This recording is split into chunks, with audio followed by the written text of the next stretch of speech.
Cultural adaptation is a long-term process of adjusting to and finally feeling comfortable in a new environment. How one adapts depends to some extent on the host environment, whether it is welcoming or hostile. There are three types of communication approaches in cultural adaptation.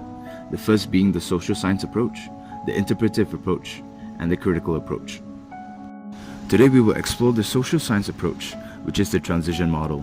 Here we interview someone who had undergone a major transition, experience while living abroad, and how he has been adapting culturally.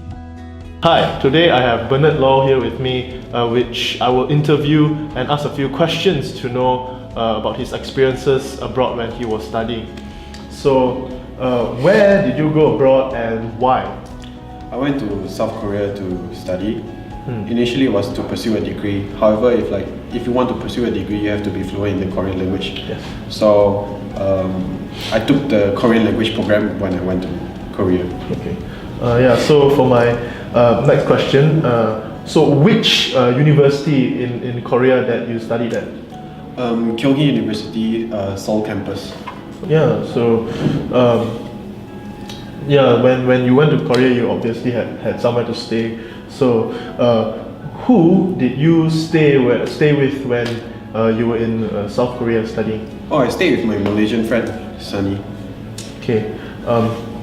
And when you were with Sunny, did you speak what language do you speak in, like English or Korean or any other dialects? The language that was spoken between us was usually just English, Mandarin, and Hokkien. Migrants who prefer a flight approach when faced with a new situation tend to take time out from the stresses of intercultural interaction, speaking and reading in one's native language, socializing with friends of similar background. In the interview, we know that Bernard has shown signs of using the flight approach in his journey of cultural adaptation. He lived with someone he knew from Malaysia, and he talked to him in his native tongue. According to Nakayama, this allowed him to rest from the challenges of cultural adaptation. And when you were studying in Kyunghee University, were there other Malaysians that were studying in the same course with you? Sadly, during my intake, there wasn't any other Malaysians other than me. However, in my class, they're all international students, mainly from Japan, China, America, Denmark, France.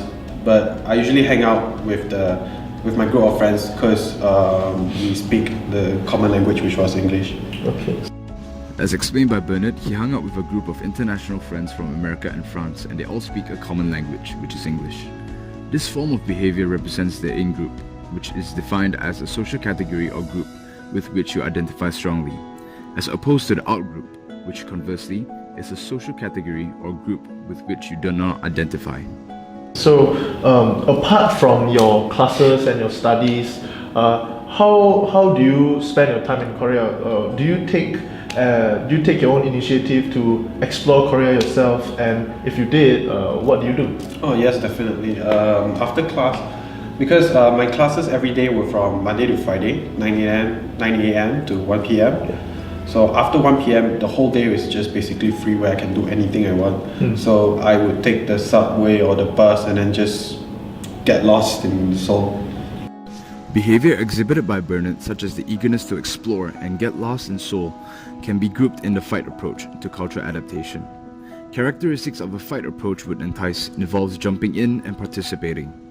According to Nakayama, migrants who exudes the fight approach try to speak a new language, don't mind making a mistake or two, jump on a bus even though if they don't know is the right one, and often make cultural gaffes.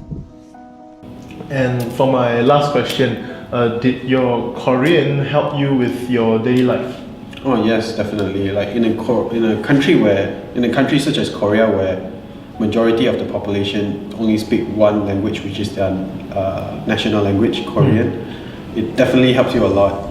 Like I remember when I first arrived in Korea, where my Korean wasn't that fluent at all, because I actually learned like a bit of Korean when I was in Malaysia, but it doesn't really help because